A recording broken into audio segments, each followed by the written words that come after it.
Does the 2025 Toyota Fortuner still make for a solid SUV choice in Australia?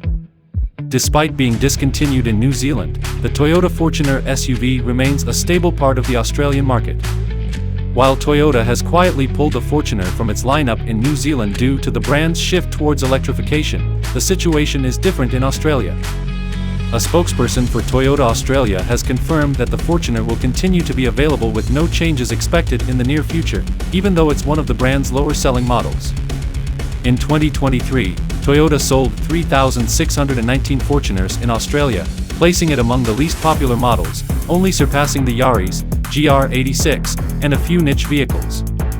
The Fortuner has significantly trailed behind its competitors, such as the Ford Everest, which saw over 4 times the sales, and the Isuzu MU-X, which also outsold the Fortuner by a wide margin. Despite this, the Fortuner remains part of Toyota's Australian lineup of large SUVs, alongside models like the Kluger, LandCruiser, and LandCruiser Prado. The Fortuner shares its platform with the HiLux Isuzu, offering a body-on-frame construction that appeals to a specific segment of buyers. The Fortuner's lack of hybrid or electric options contributed to its discontinuation in New Zealand, particularly after the introduction of the Clean Car Standard, which penalizes high CO2-emitting vehicles. New Zealand's regulations encourage the importation of more environmentally friendly vehicles, which Toyota NZ cited as a reason for dropping the Fortuner.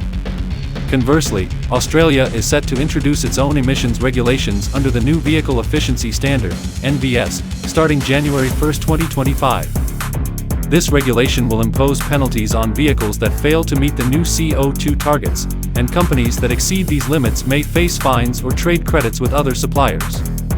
Toyota has already announced plans to transition a significant portion of its Australian lineup to hybrid powertrains, and currently offers one all-electric model, the BZ4X. However, the Fortuner remains one of the few models without hybrid technology, raising questions about its future in the Australian market under these evolving regulations.